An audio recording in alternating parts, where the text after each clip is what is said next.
So years ago, I started writing in a journal, and I spoke about that in another talk about how that habit sort of stuck for me.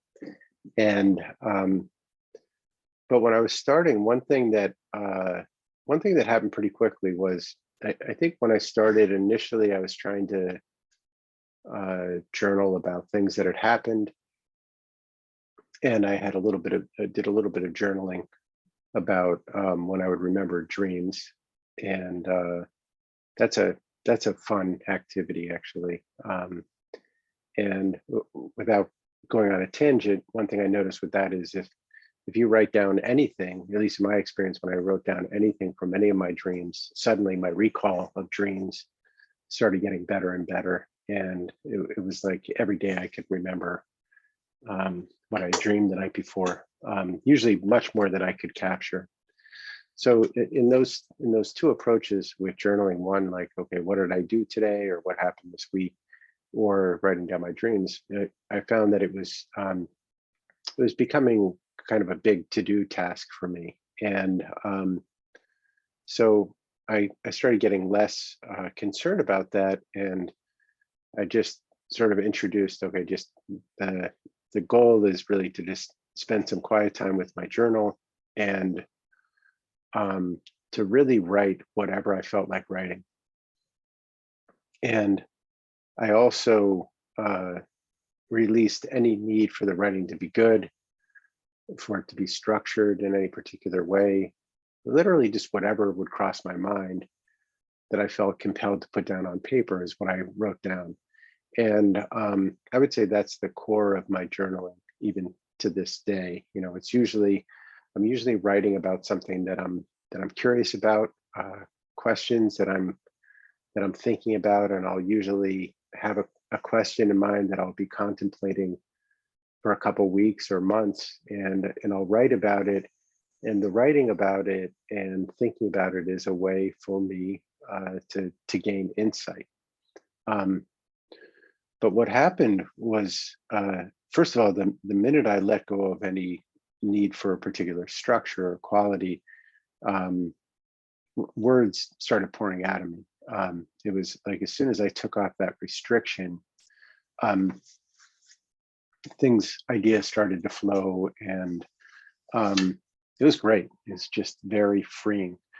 It reminds me of in the book The Artist's Way, Julia Cameron recommends doing what she calls writing morning pages, where you just do free writing for about, I don't know, 3 to 5 minutes. You just get everything that's in your head out onto the paper.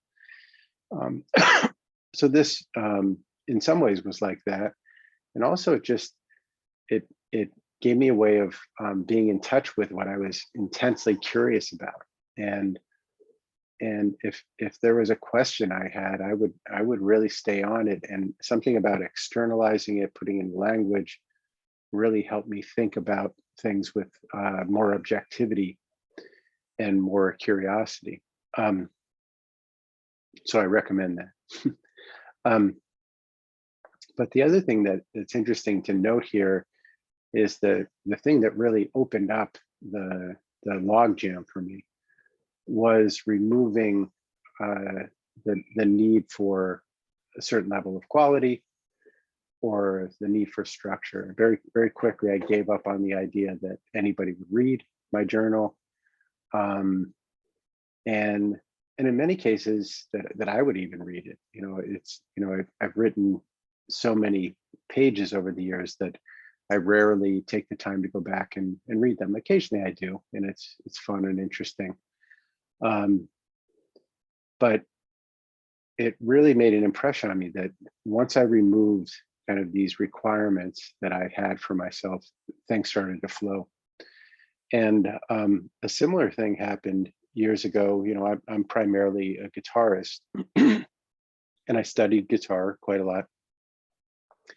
And um, and that was great. Although I think I had a certain standard because I had studied, that I felt like I needed to be at a certain level, and it really tightened me up.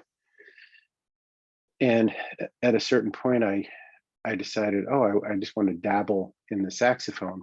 And somehow I got my hands on a saxophone, and uh, and it was great because I gave myself permission to be really bad, to be just terrible. And again, I just adored it. You know, I really enjoyed playing.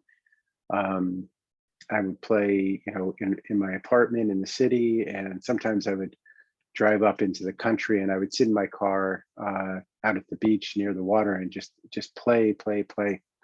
And it was amazing. I got quite good in a fairly short period of time, mainly because I was just so free in playing whatever I wanted to play.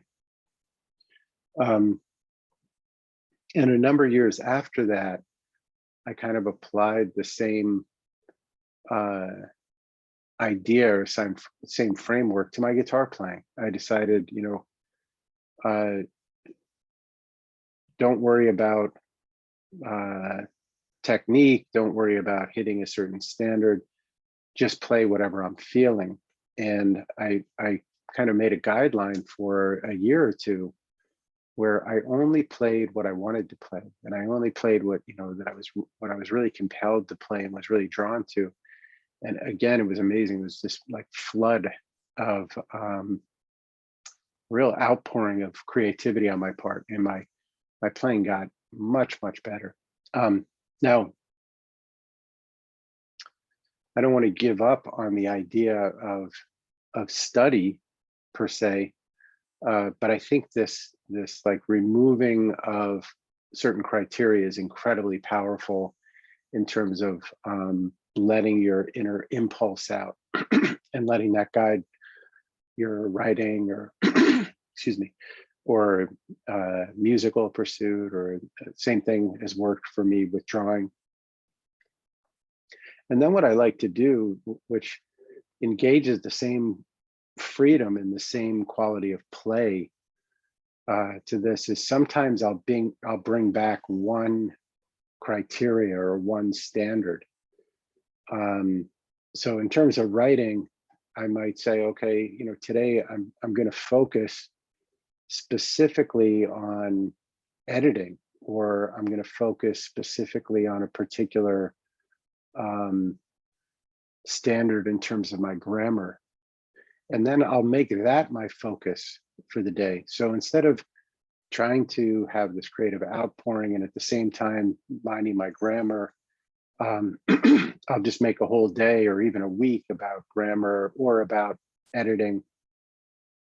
And in terms of music, I might apply a similar thing. You know, I might say, okay, this week I'm going to focus on this particular rhythmic structure.